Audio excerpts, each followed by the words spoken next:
നമുക്ക് ഇത്രയും പൈസ ചിലവാക്കി പുറത്തുനിന്ന് വാങ്ങിച്ച് ഉപയോഗിക്കാതെ നമുക്ക് തന്നെ ചെയ്യാവുന്ന ഒരു ഡ്രിങ്കിൻ്റെ കാര്യമാണ് ഇന്ന് ഷെയർ ചെയ്യുന്നത്. പ്രത്യേകിച്ചും ഫ്രക്ട്രോസ് എന്ന് പറയുന്നത് ചിലപ്പോൾ ഗ്ലൂക്കോസിനേക്കാൾ കൂടുതൽ നമുക്ക് വണ്ണം ഉണ്ടാക്കാനും മാത്രമല്ല അത് ലിവറിന് ഫാറ്റി ലിവറുള്ള പ്രശ്നമുള്ളവർക്ക് മദ്യപിച്ചില്ലെങ്കിൽ പോലും കരൾ രോഗിയാക്കാൻ പോലും കെൽപ്പുള്ള ഒരു സംഗതിയാണെന്ന് പ്രത്യേകം ഓർക്കുക.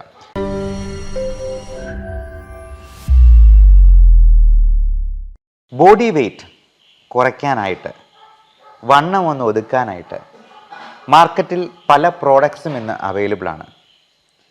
ഒരുപാട് വില കൊടുത്ത് നമ്മൾ പല സപ്ലിമെൻറ്റ്സും വാങ്ങിച്ച് ഷെയ്ക്കായിട്ടൊക്കെ അടിച്ചു കുടിക്കുന്നത് പല പേഷ്യൻസും വന്ന് പറയാറുണ്ട്. നമുക്ക് ഇത്രയും പൈസ ചിലവാക്കി പുറത്തുനിന്ന് വാങ്ങിച്ച് ഉപയോഗിക്കാതെ നമുക്ക് തന്നെ ചെയ്യാവുന്ന ഒരു ഡ്രിങ്കിൻ്റെ കാര്യമാണ് ഇന്ന് ഷെയർ ചെയ്യുന്നത്. ഇത് വണ്ണം കുറയ്ക്കാൻ മാത്രമല്ല, നമ്മുടെ പ്രോട്ടീൻ സപ്ലിമെൻറ്റ് ചെയ്യുന്നത് വഴി നമുക്ക് ഡെഫിഷ്യൻസീസ് ഉണ്ടാകാതിരിക്കാനും കൂടി ഹെൽപ്പ് ചെയ്യും എന്ന് മനസ്സിലാക്കുക. ഇപ്പോൾ ഇങ്ങനെയുള്ള ഹെൽത്ത് ഡ്രിങ്കുകളിലൊക്കെ അവരുപയോഗിക്കുന്ന ടെക്നിക്ക് ഇതാണ്. നമ്മുടെ കാർബോഹൈഡ്രേറ്റ് ഇൻടേക്ക് ഒഴിവാക്കി, അത് പ്രത്യേകിച്ചും അരി, ഗോതമ്പ് പോലുള്ള സാധനങ്ങൾ കംപ്ലീറ്റ് ആയിട്ട് ഒഴിവാക്കി അതിന് പകരം എന്തെങ്കിലും പ്രോട്ടീൻ ഷേക്ക് കുടിക്കുക, പ്ലസ് അതിൻ്റെ മൈക്രോ ന്യൂട്രിയൻസും വൈറ്റമിൻസും സപ്ലിമെൻറ്റ് ചെയ്യുക എന്നുള്ളതാണ് ഉദ്ദേശിക്കുന്നത്. അപ്പോൾ നമുക്ക് സ്റ്റൊമക്ക് ഫുള്ളായി എന്നൊരു തോന്നൽ ഉണ്ടാവണം. അതോടൊപ്പം നമുക്ക് വിശക്കുകയും ചെയ്യരുത്, എന്നാൽ നമ്മുടെ പ്രോട്ടീൻസ് ഡെഫിഷ്യൻ്റായി പോകരുത് എന്നുള്ളത്. പക്ഷേ ഇതിന് ഒത്തിരി ആയിരങ്ങൾ ചെലവഴിക്കേണ്ട ഒരു അവസ്ഥ വരാറുണ്ട്. പകരം നമുക്ക് ചെയ്യാവുന്ന കാര്യം വീട്ടിൽ തന്നെ നമുക്ക് പ്രിപ്പയർ ചെയ്യാവുന്നത്. അതിന് ആദ്യം എടുക്കേണ്ടത് കുറച്ച് കാഷ്യൂ നട്ട്സാണ്. 5-6 കാഷ്യൂ നട്ട് എടുത്താൽ മതിയാകും. ഈ കാഷ്യൂ നട്ട് നമുക്ക് വെള്ളത്തിൽ കുതിർത്ത് വയ്ക്കാം. അതൊരു 15 മിനിറ്റ് കുതിർത്ത് വെച്ചാൽ തന്നെ നല്ല സോഫ്റ്റ് ആകും.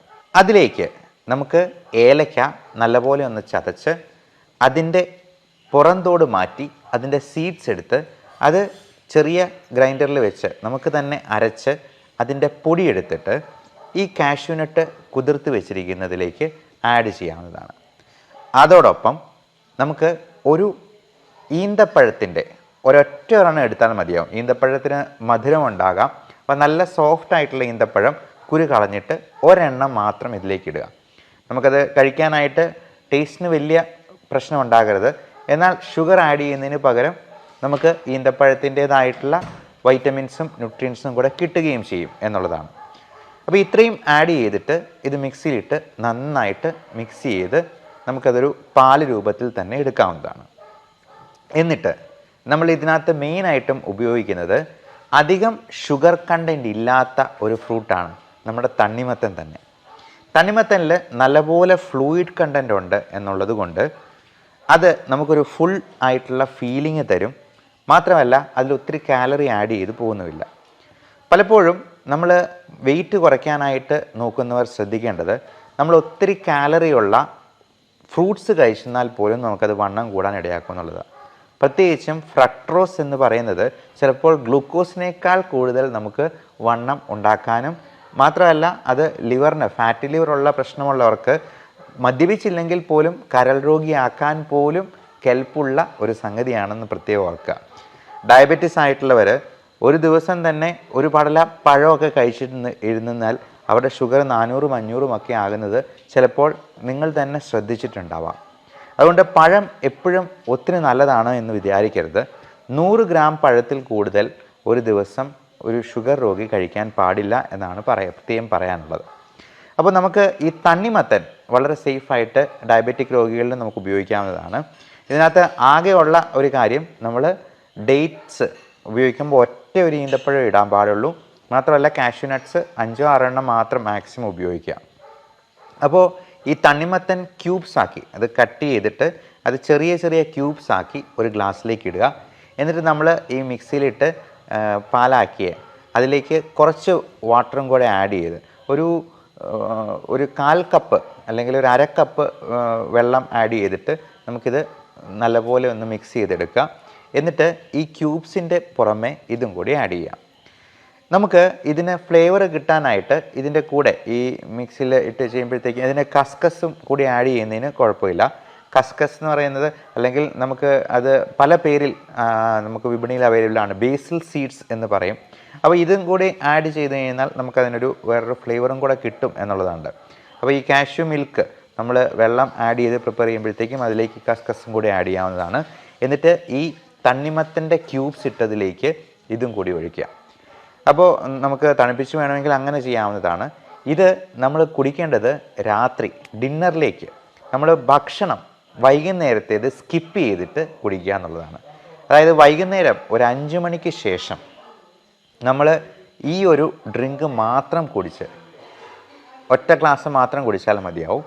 വേറെ ഒന്നും അതിൻ്റെ കൂടെ കാർബോഹൈഡ്രേറ്റ് ആയിട്ടൊന്നും കൊടുക്കാതിരിക്കുക, അധികം കാലറി അകത്തോട്ട് ചെല്ലാതിരിക്കുക എന്നുള്ളതാണ്. എന്നിട്ട് നമുക്ക് ഇൻ്റർമിറ്റൻറ്റ് ഫാസ്റ്റിംഗ് എന്ന ഒരു പ്രൊസീജിയറാണ് വണ്ണം കുറയ്ക്കാനായിട്ട് ഏറ്റവും അത്യാവശ്യമായിട്ട് ചെയ്യേണ്ടത്. ഞാൻ നേരത്തെ പറഞ്ഞ പോലെ തണ്ണിമത്തൻ്റെ ഐസ് ക്യൂബ്സ് ഇട്ടു, നമ്മൾ ഈ കാഷ്യൂ മിൽക്ക് ഒഴിച്ചു. അതിനെ ടോപ്പ് ചെയ്യാനായിട്ട് വേണമെങ്കിൽ നമുക്ക് തണ്ണിമത്തൻ്റെ ക്യൂബ്സ് കുറച്ചുകൂടി ഇടാം. അത് നല്ല കളർഫുള്ളായിട്ടിരിക്കും, നമുക്ക് നല്ല ഫുള്ളായിട്ടുള്ളൊരു ഫീലിംഗ് ഉണ്ടാകും. നല്ല വലിയ ഗ്ലാസ്സിൽ നമ്മളതെടുത്ത് കഴിച്ച് കഴിയുമ്പോഴത്തേക്കും തന്നെ വയറ് ഫുള്ളാകും. എന്നിട്ട് നമ്മൾ അതിന് ശേഷം 0 കാലറി ഡയറ്റായിരിക്കും. വെള്ളം കുടിക്കാം, എത്ര വേണമെങ്കിലും വെള്ളം കുടിക്കാം. മധുരമുള്ള ഒരു സംഗതി പോലും അതിനുശേഷം കഴിക്കാൻ പാടില്ല. കാർബോഹൈഡ്രേറ്റും ഒഴിവാക്കുക. നമ്മൾ ഇൻ്റർമിറ്റൻറ്റ് ഫാസ്റ്റിംഗ് എന്ന് പറയുന്നത് 16 മണിക്കൂറാണ്. അപ്പോൾ അത് പട്ടിണിയല്ല. നമ്മൾ ഒരു 14 മണിക്കൂർ ഫാസ്റ്റ് ചെയ്ത് കഴിഞ്ഞിട്ട് പിന്നെ ഉള്ള 2 മണിക്കൂർ നമ്മുടെ ഫാറ്റ് ഉരുകാനായിട്ട് തുടങ്ങും. അപ്പോൾ ഇത് ഒരു തവണ ഒറ്റ ദിവസം നമ്മൾ ഡിന്നർ സ്കിപ്പ് ചെയ്തെന്നാൽ തന്നെ നമുക്ക് ഒരാളുടെ ബോഡി വെയ്റ്റ് 200 ഗ്രാം കുറയ്ക്കാമെന്നുള്ളതാണ്. നിങ്ങൾക്ക് സംശയം ഉണ്ടെങ്കിൽ അത് ടെസ്റ്റ് ചെയ്ത് നോക്കാം. നമ്മൾ ഈ ഫാസ്റ്റിംഗ് നമ്മൾ റിലീജിയസ് ആയിട്ട് ഉപവസിക്കാറുണ്ട്. പലപ്പോഴും മുസ്ലിം സഹോദരങ്ങളാണെങ്കിലും ക്രിസ്ത്യൻസ് ആണെങ്കിലും ഒക്കെ നമ്മൾ ഒറ്റ നേരം മാത്രം ഭക്ഷണം കഴിക്കാറുണ്ട്. ഈ ഒരു ഫാസ്റ്റിംഗ് റിലീജിയസ് ആയിട്ടുള്ള രീതിയിൽ തന്നെ നമുക്ക് ഡിന്നർ സ്കിപ്പ് ചെയ്യുന്നതിനേക്ക് ഉപയോഗപ്പെടുത്താം. ഇപ്പോൾ നമ്മൾ പലപ്പോഴും അതൊരു ത്യാഗമായിട്ടാണ് ചെയ്യുക. വിശന്നിരിക്കുന്നവരുടെ ആ വിശപ്പിൻ്റെ ആ കാഠിന്യം മനസ്സിലാക്കാനൊക്കെയാണ് നമ്മൾ നോമ്പ് ആചരിക്കുക.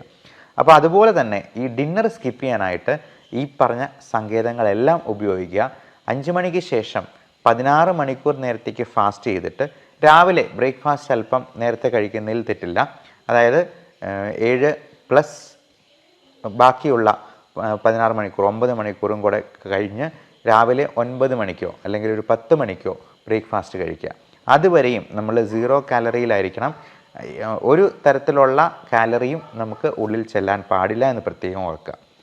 എന്നിട്ട് ബാക്കി ഈ 16 മണിക്കൂർ വിട്ടിട്ടുള്ള 8 മണിക്കൂർ സമയമുണ്ടല്ലോ, ആ 8 മണിക്കൂർ സമയത്ത് നമ്മൾ കഴിക്കുന്ന ഭക്ഷണത്തിലാണെങ്കിലും കാലറീസ് ഒരുപാട് കയറിപ്പോകാതെ നമ്മൾ നോക്കണം. പ്രത്യേകിച്ചും നമ്മുടെയൊക്കെ ഒരു സ്വഭാവ രീതി വെച്ചിട്ട് നമ്മുടെ സംസ്കാരത്തിൻ്റെ ഭാഗമാണ് ഈ ചോറെന്ന് പറയുന്നത്. നമ്മൾ ഒരു പ്ലേറ്റ് നിറച്ച് ചോറെടുക്കും, എന്നിട്ട് അതിൻ്റെ അറ്റത്ത് ഒരു ഇത്തിരി പൂരം കറി എടുത്ത് കഴിക്കും. ശരിക്കും അങ്ങനെയല്ല വേണ്ടത്. നമ്മൾ ഒരു പ്ലേറ്റ് എടുത്തെന്നാൽ അതിൻ്റെ 4/1 ഭാഗം മാത്രമേ കാർബോഹൈഡ്രേറ്റ്സ്, അരി ആഹാരമാണെങ്കിലും ചപ്പാത്തി ആണെങ്കിലും, നമ്മൾ ചോറ് മാറ്റി വെച്ചിട്ട് 5 ചപ്പാത്തി കഴിച്ചെന്നാൽ ഒരു കാര്യമില്ല. അപ്പോൾ 1/4 ഭാഗം മാത്രം കാർബോഹൈഡ്രേറ്റ്സ്, ബാക്കി ഒരു 1/4 ഭാഗം പ്രോട്ടീൻസ്. അത് പയറ് വർഗ്ഗത്തിൽപ്പെട്ട അല്ലെങ്കിൽ കടല അല്ലെങ്കിൽ മുട്ടയുടെ വെള്ളയാണ് നല്ലത്. അതുപോലെ ചിക്കൻ കറി വെച്ചത്, മീൻ കറി വെച്ചത്, ചെറുമീനുകളാണ് ഏറ്റവും നല്ലത്. അങ്ങനെ എന്തെങ്കിലും പ്രോട്ടീൻ ഉൾപ്പെടുത്താം. അതോടൊപ്പം ഒരു 1/4 ഭാഗത്തേക്ക് നമ്മൾ പച്ചക്കറികൾ, ഗ്രീൻ ലീഫി വെജിറ്റബിൾസ്, മറ്റൊരു 1/4 ഭാഗത്ത് ഫ്രൂട്ട്സ്. അത് അധികം മധുരമില്ലാത്ത, നേരത്തെ പറഞ്ഞ പോലെ ഇപ്പോൾ പേരയ്ക്ക പോലുള്ള, തണ്ണിമത്തൻ പോലുള്ള ഫ്രൂട്ട്സ് നമുക്ക് ഉൾപ്പെടുത്താം. കുക്കുംബർ പോലുള്ള സാധനങ്ങൾ വെയിറ്റ് കുറയ്ക്കാൻ വളരെ നല്ലതാണ്. ക്യാരറ്റും ബീട്രൂട്ടും, കാര്യം അത് മണ്ണിൽ അടിയിൽ വളരുന്നതാണെങ്കിലും നമുക്ക് ക്യാരറ്റും ബീട്രൂട്ടും കാലറി കുറഞ്ഞ ഭക്ഷണം തന്നെയാണ്. അതോടൊപ്പം നമുക്ക് ഈ ഭക്ഷണം കഴിക്കുന്നതിന് തൊട്ട് മുമ്പ് മരുന്ന് പോലെ കഴിക്കേണ്ട ചില സാധനങ്ങളുണ്ട്. നമ്മൾ പറയും 3 ഗ്ലാസ് വെള്ളം കുടിക്കണമെന്ന്. നല്ലപോലെ വെള്ളം കുടിച്ചു നിർത്താൻ നമുക്ക് ഇടയ്ക്ക് ഭക്ഷണം കഴിക്കാനായിട്ട് ഒരു വിശപ്പ് വരുമ്പോഴത്തേക്കും, ഒരു ആനലുണ്ടാകുമ്പോഴത്തേക്കും നമ്മളൊരു 3 ഗ്ലാസ് വെള്ളം കുടിക്കുമ്പോൾ തന്നെ ആ വിശപ്പ് അങ്ങ് അടങ്ങും. കാര്യം നമ്മുടെ ഹങ്കർ സിഗ്നൽസ് നമ്മുടെ വയറിൽ നിന്നും ഹൈപ്പോതലാമസിലേക്ക് പോയിട്ടാണ് നമുക്ക് ഹങ്കർ സിഗ്നൽ കിട്ടുക.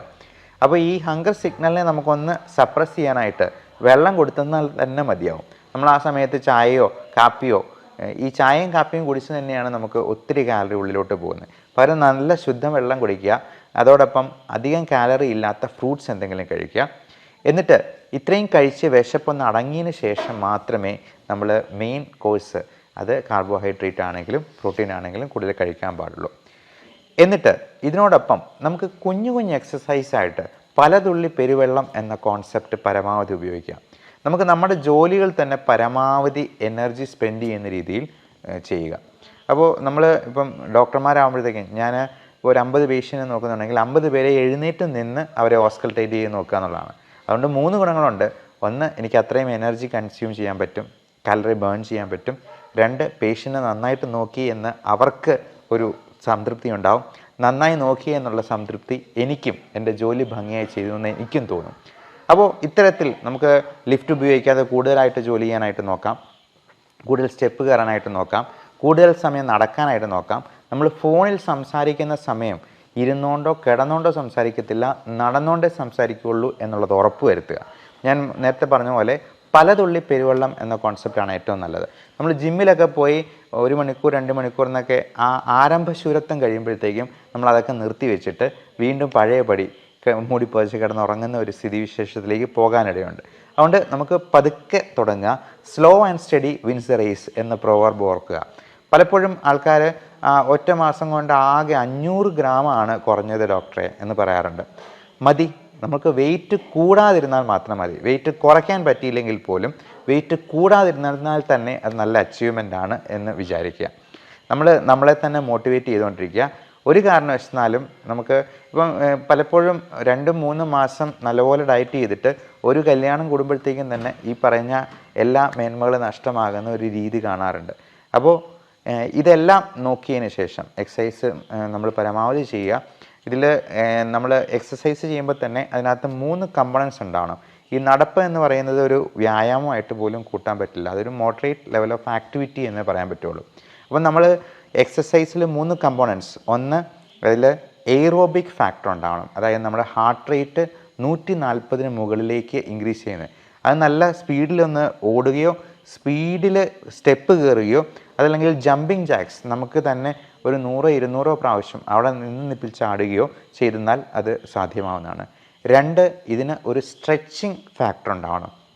നമ്മൾ പുഷപ്പ് ചെയ്യുമ്പോഴും നമ്മുടെ ജോയിൻസ് സ്ട്രെച്ച് ചെയ്യുന്നത് പോലെ നമുക്ക് എല്ലാ ജോയിൻസിനും സ്ട്രെച്ചിങ് കൊടുക്കുന്ന രീതിയിൽ ഉള്ള എക്സസൈസ് അതിൻ്റെ ഭാഗമായിട്ടുണ്ടാവണം. ഇപ്പോൾ സ്ക്വാറ്റ്സ് പോലുള്ള എക്സസൈസോ അല്ലെങ്കിൽ സ്ട്രെച്ചിങ് എക്സസൈസ്, പുഷപ്പ് പോലുള്ള എക്സസൈസോ ഒക്കെ അതിനകത്തൊരു സ്ട്രെച്ചിങ് ഫാക്ടർ. പുഷപ്പിൽ തന്നെ aerobic, stretching and strengthening factor 3 വരുന്നുണ്ട്. അപ്പോൾ 3ാമത് പറഞ്ഞ കാര്യം സ്ട്രെങ്തനിങ് ആണ്. നമ്മുടെ മസിൽസിനെ എല്ലാം ബിൽഡ് ചെയ്യാനായിട്ട് നമുക്ക് വെയിറ്റ് കുറയ്ക്കാനായിട്ടും മസിൽ സ്ട്രെങ്തനിങ് എക്സസൈസ് ചെയ്യണം. അപ്പോൾ പലപ്പോഴും വെയിറ്റ് കുറയ്ക്കുന്ന കാര്യത്തെക്കുറിച്ച് ആലോചിക്കുമ്പോഴത്തേക്കും ഈ മസിൽ സ്ട്രെങ്തനിങ് അല്ലെങ്കിൽ അത് ചെയ്യുന്നതിനെക്കുറിച്ച് ആൾക്കാർ ചിന്തിക്കത്തില്ല. അപ്പോൾ പ്രോട്ടീൻ സപ്ലിമെൻറ്റ് ചെയ്യുകയും വേണം, അതോടൊപ്പം നമ്മൾ മസിൽ സ്ട്രെങ്തനിങ് വ്യായാമങ്ങളും കൂടി ചെയ്യണം. അപ്പോൾ ഡംബൽ ഉപയോഗിച്ച് ചെയ്യുന്നതും ഒക്കെ ഈ മസിൽ സ്ട്രെങ്തനിങ് എക്സസൈസിൽ പെടുന്നതാണ്. അപ്പോൾ ഇങ്ങനെയെല്ലാം നോക്കി നമ്മൾ കൃത്യമായിട്ടുള്ള ഒരു സ്ലോ ആൻഡ് സ്റ്റഡി ആയിട്ട് നമുക്ക് വെയിറ്റ് കുറച്ചാൽ മതി. നമുക്ക് പെട്ടെന്ന് വെയിറ്റ് കുറയ്ക്കുന്ന എന്തെങ്കിലും തരത്തിലുള്ള കാര്യങ്ങളിലേക്ക് നമ്മൾ പോകാതിരിക്കുക. അതിനുള്ള മരുന്നുകൾ പലപ്പോഴും പറയാറുണ്ട്. അത് ഏറ്റവും സേഫ് ആയിട്ടുള്ള മരുന്നുകൾ മാത്രം നിങ്ങളുടെ ഡോക്ടറോട് ചോദിച്ചിട്ട് മാത്രം ഉപയോഗിക്കുക. പലപ്പോഴും ഷുഗറിന് കൊടുക്കുന്ന മെറ്റ്ഫോമിൻ ഗുളിക പോലും വെയിറ്റ് കുറയ്ക്കാൻ സഹായിക്കുന്നതാണ്. അതോടൊപ്പം നമ്മൾ പലപ്പോഴും ഈ ഡിപ്രഷൻ, ആങ്സൈറ്റി പോലുള്ള പ്രശ്നങ്ങളുണ്ടെന്നുണ്ടെങ്കിൽ അതിന് കൊടുക്കുന്ന മരുന്ന് അല്പം ഉറക്കം കൂടി ഉണ്ടാക്കും. അപ്പോൾ നമ്മൾ ഒരു കാര്യം പ്രത്യേകം ശ്രദ്ധിക്കേണ്ടത്, നമ്മൾ രാത്രി എത്ര വൈകി ഉറങ്ങാൻ കിടക്കുന്നോ അത്രയും നമ്മൾ അടുക്കളയിൽ കയറി എന്തെങ്കിലും കഴിക്കാനുള്ള ടെൻഡൻസി വളരെ കൂടുതലാണ്. അത് മിക്കവാറും മധുരപലഹാരങ്ങളോ കാലറി കൂടി എന്തെങ്കിലും ആയിരിക്കാൻ ചാൻസ് ഉണ്ട്. അതുകൊണ്ട് എത്രയും നേരത്തെ കിടന്നുറങ്ങുക. ഒരു 8 മണി 9 മണി ആകുമ്പോഴത്തേക്കും കിടന്നുറങ്ങിയെന്നാലും ഒരു കുഴപ്പമില്ല. അതിന് നേരത്തെ കിടന്നുറങ്ങാനായിട്ട് ആ രീതിയിൽ മരുന്നുകൾ നമുക്ക് മോഡിഫൈ ചെയ്യാവുന്നതാണ്. അതോടൊപ്പം ഈ വെയിറ്റ് കുറയ്ക്കാനുള്ള വളരെ നല്ല മരുന്ന് ഇപ്പം മോഡേൺ മെഡിസിനിൽ തന്നെയുണ്ട്. അത് പലതരത്തിൽ ആക്ട് ചെയ്യുന്നതുണ്ട്. നമ്മുടെ ഫൈബർ കണ്ടൻറ്റ് കൂട്ടുന്ന രീതിയിലുള്ള ആൽഫ സൈക്ലോഡെക്സ്ട്രിൻ എന്ന് പറയുന്ന മരുന്നുകളുണ്ട്. അതുപോലെ നമ്മുടെ ഫാറ്റ് അത് അബ്സോർബ് ചെയ്ത് പോകാതെ ഇൻറ്റസ്റ്റിനിലൂടെ അത് മലത്തിൻ്റെ കൂടെ തന്നെ പോകുന്ന രീതിയിലുള്ള ഫാറ്റ് കില്ലിംഗ് ആയിട്ടുള്ള മെഡിസിൻസ് ഉണ്ട്. അപ്പോൾ ഇത്തരത്തിലുള്ള കാര്യങ്ങളെക്കുറിച്ച് നിങ്ങളുടെ ഡോക്ടറോട് ചോദിച്ച് മനസ്സിലാക്കുക. അത്യാവശ്യമെങ്കിൽ അങ്ങനെയുള്ള കാര്യങ്ങൾ നോക്കുക. അപ്പോൾ വെയിറ്റ് കുറയ്ക്കുക എന്ന് പറയുന്നത് പല അസുഖങ്ങൾക്കും ഒരു ഒറ്റമൂലിയായിട്ട് കണക്ക് കൂട്ടാം. Diabetes, hyper tension, cholesterol, fatty liver എന്ന് വേണ്ട മുട്ടുവേദന, കാലുവേദന പോലുള്ള പ്രശ്നങ്ങൾക്ക് പോലും അതൊരു നല്ല പ്രതിവിധിയാണ്. അത് ഏറ്റവും ഭംഗിയായിട്ട് ചെയ്യാനും അത് വളരെ പതുക്കെയാണെങ്കിലും സ്ലോ ആയിട്ടാണെങ്കിലും അതിന് റിസൾട്ട് കിട്ടുമോ എന്നുള്ളത് നോക്കുക. കാരണം വെയിറ്റ് കുറയ്ക്കേണ്ടത് വളരെ വളരെ അത്യാവശ്യമാണ് ഇന്നത്തെ ഈ ജീവിതശൈലി രോഗങ്ങളുടെ കാലത്ത്. Thank you.